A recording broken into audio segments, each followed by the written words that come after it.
This is Hans Olsen and Scotty G on 97.5, the Sports Zone.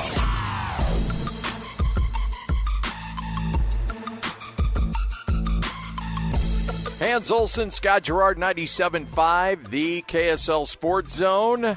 Let's go out to the phones. Welcome in Danny Ainge right here for his weekly conversation. Danny, how are you? Hey, Danny. Good afternoon, gentlemen. How we doing? We're doing well. Is this team playing at the expectations you had for them, or is this where you thought they'd be? Give us kind of your early season grade on your squad so far. Well, Scotty, I think that it's, like we've had some great games and some really bad games and some great quarters and some bad quarters. But, yeah, I think I expected some of that. But I hate to just talk about expectations. It really only matters what they expect. And rather than dealing with everybody else's expectations. But it's been a fun group to watch as far as how hard they played and competed. But yeah, we've had some rough stretches. And then there's been times where it's been a great joy to watch. For instance, the double overtime win against the Bulls the other night. Fantastic. Markkanen goes for 47. Big game. It was a train wreck in the first half, but in the second half it was really fun, and the overtimes were really exciting, and our guys played well. Along the way, I'm watching guys just shine, though. Keontae George in the first half last night, Danny, was unbelievable. Keontae George was unbelievable against Chicago. He's had, I don't know, maybe 8 games that are just fantastic. Whether the team's winning or not, you're seeing some wins coming from these young guys, and Keontae George just seems to be blossoming right now. Yeah, Keontae's having a great year. He put in so much time in the off season, worked really hard. You can tell his confidence is very high right now. And, he struggled in the first half against Chicago the other night, but came back with a spectacular performance and followed up with a great first half last night. But no, Keontae's had a terrific year. And, he's showing that at his young age that he's becoming a legit big-time NBA player. That's fun. Is it usually – I know every player is a little different, but is it usually maybe 2 or 3 years before it really sinks in the amount of work and the work ethic you have to excel in the NBA? Is there a moment where it clicks that you can kind of say, okay, between year 2 or year 3 or year 1 and year 2, or is it just so different with every player? I think every player is unique and different. Some players need to understand how hard it is to play in the league. I think a lot of players come into the league and they think they're the next Kobe Bryant, and they get rude awakenings and they respond in different ways to that. But reality checks and earning respect and staying humble in this business is important. Staying grateful and humble, and where you got to perform every night, because every single player on that you play against, are All-Americans or really, really good players, and you're playing against the elite every night. Guys you haven't even heard of. Guys like T.J. McConnell are coming in. You better play good. Like, guys is one of the best players in the NBA Finals last year. There's just no nights off, and that's a hard lesson for many young guys to learn. I wanted to ask you a little bit about Svi Mykhailiuk, because last night I saw him have some on-ball defending that was just fantastic. They're playing some of the best, most dynamic players in the NBA, with LeBron's return, which was great, and, of course, Reeves and Doncic out there. And I saw multiple times Svi was causing fits. Is that one of the reasons he's on the court, gets quite a few minutes, gets the start? And what else is it about Svi that gives him so much opportunity with this Jazz team? I think that, he's able to make shots, and he competes at a high level. He's a strong, tough kid, and he's going to give you a good day's work every day. It doesn't mean he's going to make all his shots, but he plays hard. There's a guy that has had to do it the hard way. And, to get this opportunity to be a starter on an NBA team right now, he's put in his time, been on some good teams, and been an odd man out. But, I mean, even back in Kansas, you know, when he was a 17-year-old, I saw him play in the Hoop Summit, and I really, really liked him a lot. I mean, I thought he was a big-time player, potentially a 2 or 3 year college player at the most, and be in the NBA. But, you know, he got stuck behind some bigger names and at Kansas, and finally shined more as later in his Kansas career. But, you know, he's just a humble, grateful, hardworking guy, day in and day out. I remember a quote. This was a long time ago, so if I'm misquoting you, I apologize. But when LeBron James was bursting out on the scene as a high school player, I believe you said if he came out as a junior in high school, he'd still be the number 1 overall pick. Do you remember the first time you watched LeBron play? Yeah, so I was in a high school tournament, and I mean, it was like 5 minutes into seeing him for the first time. And I think it was back east. It was New Jersey or Philly or somewhere like that. I don't remember the gym. I've been in so many gyms over the years. But he was playing against Carmelo. And I was watching him play, and I remember a Sports Illustrated reporter came up to me and said, you know, like, what do you think about LeBron James? And I said, well, I would trade him right now for all but 5 guys in the league. And he goes, well, who are those 5 guys? And I think I gave him a list of like Kobe and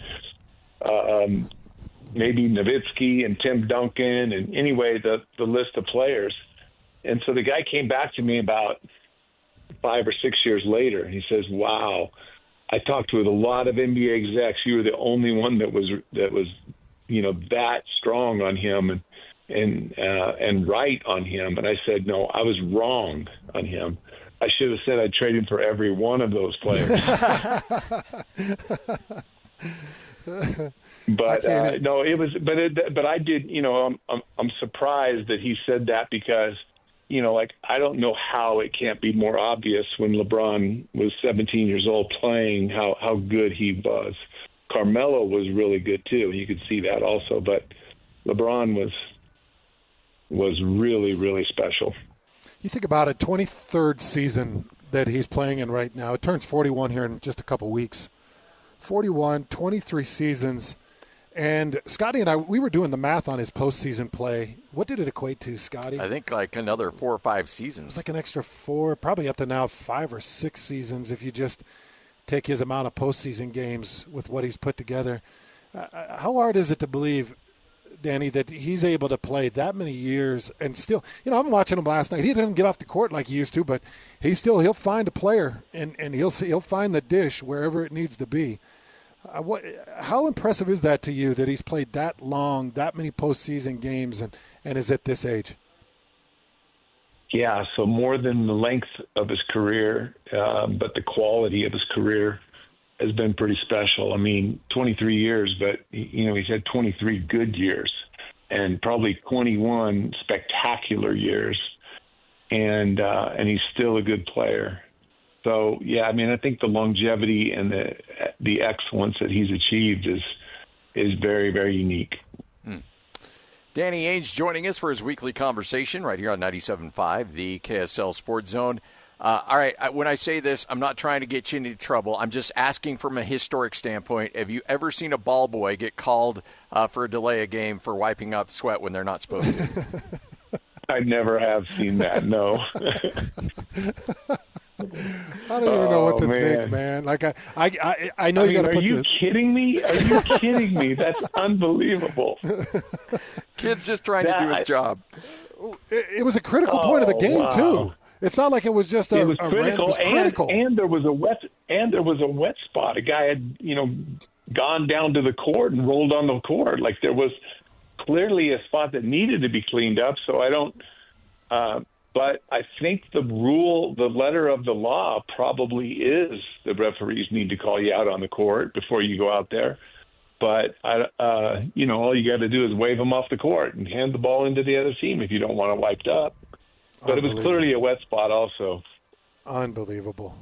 Hey, Danny, I wanted to ask you just, you know, the evolution of the game. We've talked a lot about the evolution, and I won't mention the particular player, but a lot of theatrics, a lot of kind of flopping motions go on in the NBA.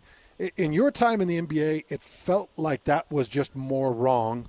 It feels like there's a bit of European flavor that's brought quite a touch of the theatrics.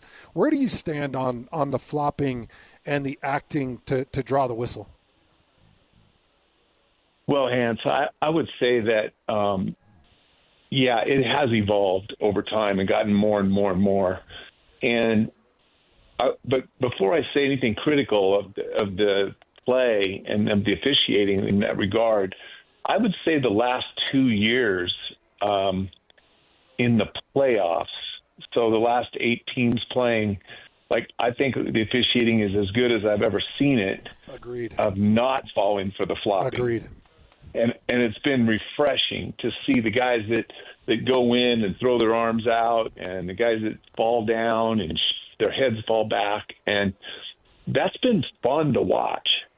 I love it when the refs don't blow the whistle. And, I see it over in Europe actually a lot more. You brought up European players, but in Europe, they do a lot of just lifting their arm up, just pulling their hand up from the elbow, just going get up, to flop. And I don't know why officials don't just simply say to some players, I'm not calling that, and because you're going to keep doing it. Just if you want a player to change, quit giving them the calls. So anyway. Yeah, no, it seems spot on. You talk about European players, and the MVP race has just been dominated by European players over the last several years. Can you tie all that kind of back to the generational moment in '92 in Barcelona with the Dream Team? Do you think that's when things really took off from a European standpoint in regards to developing players at this level? I think it was before that. I think it was when for me, it was like Drazen Petrovic and Toni Kukoc and Vlade Divac.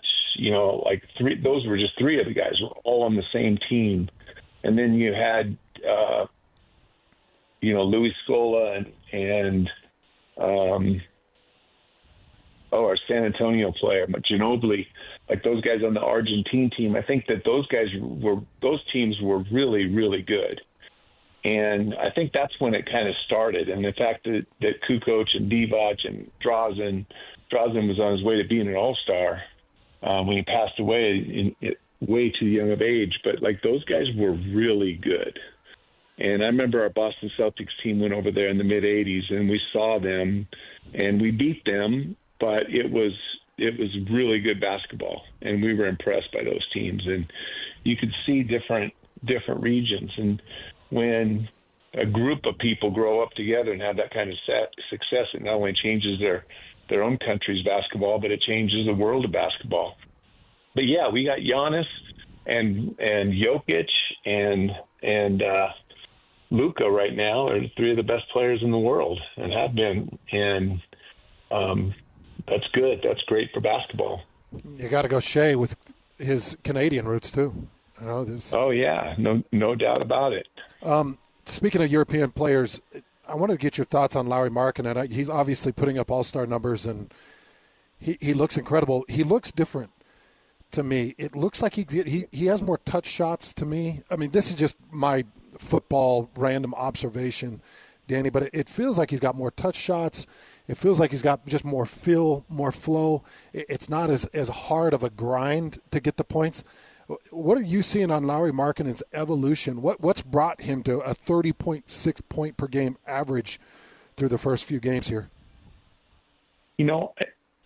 Just what we've talked about. I mean, I think that it's just a work and a joy for the game. And I think that he is playing with a good team. He's playing with a very good coach that gives him a few easy opportunities and teammates that really look for him on the back cuts that, give him some baskets that are easier ones than ones that he has to earn on his own. Like last night, he had to work and earn a lot of the shots on his own last night. But he's more physical. He's put a lot of time in on his body. He's stronger, but he's initiating physical contact as an offensive player, initiating it, and it's been helpful to him, and he's just really developed through. And I think our coaches have done a good job of just helping him see that, watching a lot of film, and he's becoming a very, very, very complete player. For so many years, Jazz fans would go to a game and they'd look at the bench and they'd see Jerry Sloan and Phil Johnson and Gordon Chiesa and Kenny Natmy, and that was about it. Now it feels like you've got 2 rows of coaches on every team, and every player almost has their own position coach as well. How much has that helped in the development of players get better throughout their NBA career? Well, I'm probably from the old school, and I get in trouble for saying this, but I don't know how many coaches there can be. But I see so many coaches on the games, and we go to summer league. It looks like we have 30 coaches on our summer league team. But I feel like every coach or every player has the ability to have a connection, and sometimes you have one coach that is connected to 6 players, and they just really trust what he does, and then there's one player that connects with another coach in their way, and I think that's what Will has done a good job of, is putting good people around it. We have a lot of guys that really connect well with players, and that's one of Will's greatest strengths. Will grew up in a player development role, and I think he really enjoys being around the players also and communicating with them. He's tough on them. He gets on them in the game, and not just the young players, but all the players. He's taking Lauri out of the game for missing defensive assignments and getting on him, and Walker and Keontae, doesn't matter who it is. And I think they respect that. And, at the same time, he's developing relationships with these players. I love watching him coach hard. I think our hard. coaches have done a good job, and I think Will has done a good job of putting a good coaching staff together. Yeah, even I'm just kind of joking about, like, there's so many. Yeah, I don't know how Larry Bird became such a great player with just 2 coaches, but somehow he did. He didn't have a personal chef and 2 people to stretch his big toes, and I mean, there's these guys, they get it all nowadays. No doubt. Well, Danny, we appreciate your time. Thanks for hanging out with us as always, and look forward to catching up again next week. Good luck against OKC. Okay. All right, guys. Thanks.